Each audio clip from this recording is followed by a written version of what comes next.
Assalamualaikum warahmatullahi wabarakatuh. Di sini kita dari kelompok 1 akan menjelaskan mengenai elemen dan struktur teori akuntansi.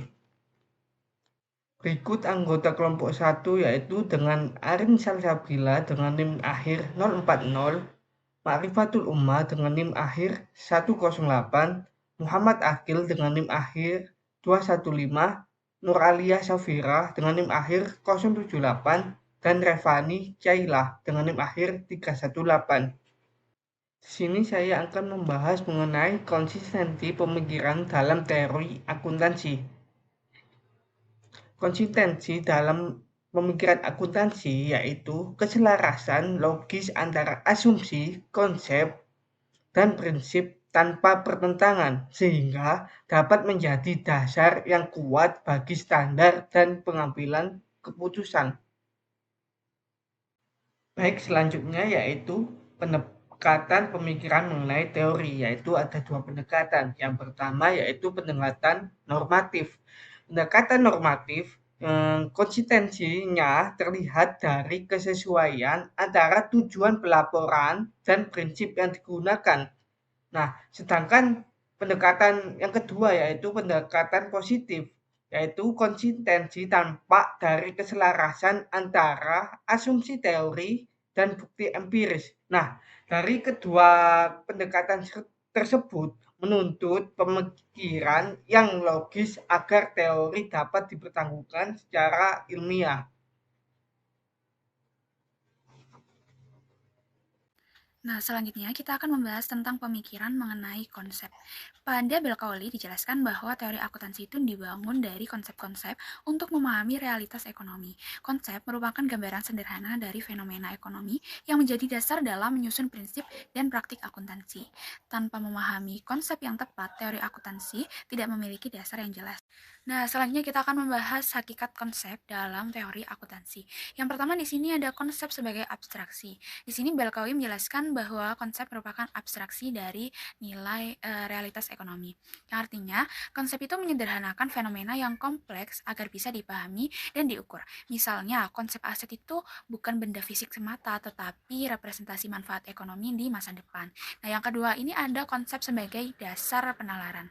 Jadi di sini sebagai dasar penalaran, konsep itu memungkinkan akuntan untuk berpikir sistematis. Tanpa konsep, pencatatan itu hanya bersifat teknis dan tidak memiliki dasar ilmiah. Kemudian yang ketiga, konsep sebagai jembatan teori dan praktik.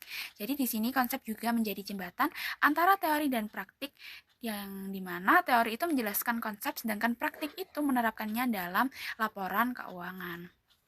Selanjutnya, di samping ini ada struktur pemikiran konseptual. Yang pertama itu ada asumsi, kemudian konsep, kemudian kita beralih ke prinsip. Dan di sini merupakan pemikiran akuntansi itu dibangun secara bertahap. Asumsi dasar seperti going concern melahirkan konsep seperti biaya historis. Dari konsep tersebut muncul prinsip-prinsip akuntansi.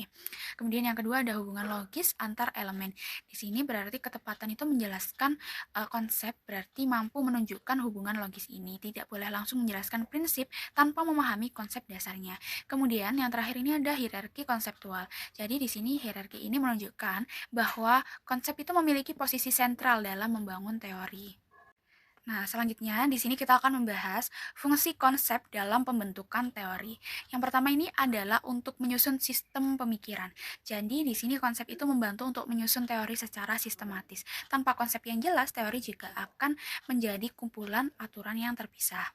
Kemudian yang kedua adalah untuk menghindari kontradiksi. Berarti di sini konsep itu juga menjaga konsistensi dalam pelaporan keuangan. Misalnya, konsep entitas itu memastikan pemisahan antara pemilik dan juga perusahaan. Kemudian, yang ketiga ini ada untuk memberikan konsistensi. Dan berarti di sini konsep itu bukan sekadar definisi, tetapi untuk menjaga koherensi sistem akuntansi. Nah, ini di sebelahnya ada ketepatan menjelaskan pemikiran melalui konsep. Yang pertama adalah memahami definisi secara tepat. Jadi di sini ketepatan itu berarti memahami definisi sesuai dengan konteks teori, bukan interpretasi pribadi. Kemudian yang kedua ada menjelaskan makna substantif bukan hanya istilah. Jadi di sini harus menjelaskan makna substantifnya. Misalnya, aset bukan hanya harta, tetapi sumber daya yang memiliki manfaat ekonomi di masa depan. Kemudian yang ketiga ada menghubungkan konsep dengan praktik.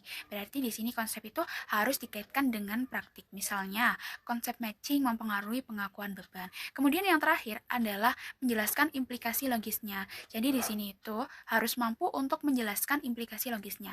Jika konsep berubah, maka praktik juga akan berubah.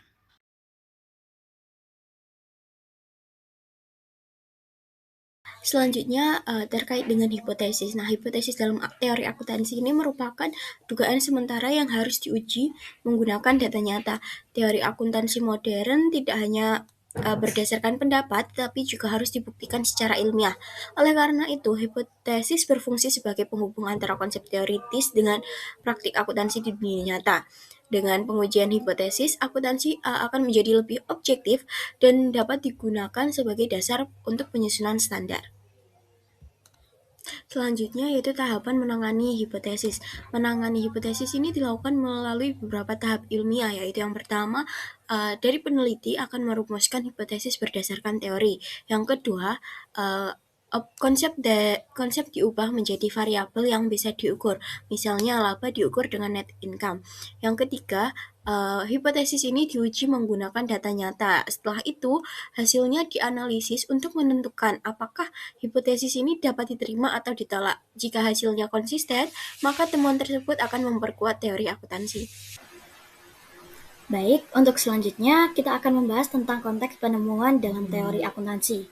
Sederhananya, konteks penemuan itu adalah bagaimana proses teori akuntansi itu muncul dan dikembangkan.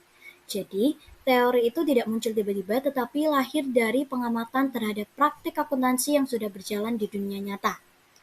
Menurut buku Teori Akuntansi oleh Bill Cowley, teori akuntansi itu terbentuk karena adanya kebutuhan untuk memahami dan juga menjelaskan praktik yang terjadi di lingkungan ekonomi sekitar kita.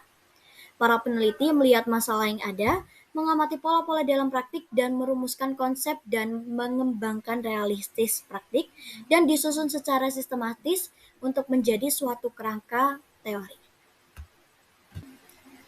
Dalam konteks penemuan, dijelaskan bahwa pembentukan teori akuntansi itu melalui 3 tahap. Yang pertama, identifikasi masalah, pengamatan praktik, dan juga perumusan konsep akuntansi. Kita akan membahas tentang identifikasi masalah. Identifikasi masalah yaitu ketika peneliti atau praktisi melihat adanya persoalan atau kebutuhan dalam praktik akuntansi. Yang kedua, pengamatan praktik yaitu adalah seperti observasi, yaitu di mana dilakukan pengamatan terhadap praktik untuk memahami pola atau karakteristik tertentu. Dan yang ketiga, ada perumusan konsep akuntansi, yaitu menyusun hasil observasi menjadi suatu generalisasi atau teori akuntansi dan digabungkan menjadi pendekatan induktif dan deduktif. Jadi, konteks penemuan menekankan bagaimana teori lahir dari praktik nyata melalui proses yang sistematis, bukan muncul secara langsung tanpa dasar empiris. Baik, untuk kesimpulannya yaitu dapat kita pahami bahwa teori akuntansi bukan sekedar kumpulan aturan atau teknik pencatatan, tetapi merupakan sistem pemikiran yang tersusun secara logis dan rasional. Di dalamnya terdapat elemen-elemen penting seperti asumsi dasar, konsep prinsip, dan hipotesis yang saling berkaitan satu sama lain. Ketetapan dalam memahami elemen-elemen tersebut sangat menentukan bagaimana kita menganalisis dan menerapkan praktek akuntansi secara benar. Selain itu, hipotesis dalam teori akuntansi harus dapat diuji secara ilmiah agar teori tersebut memiliki dasar yang kuat dan tidak hanya bersifat pendapat semata. Perkembangan teori akuntansi juga dipengaruhi oleh perubahan lingkungan ekonomi, regulasi, dan kebutuhan penggunaan laporan keuangan, sehingga teori akuntansi terus berkembang mengikuti zaman. Sekian dari kelompok kami, mohon maaf apabila ada salah kata. Wassalamualaikum warahmatullahi wabarakatuh.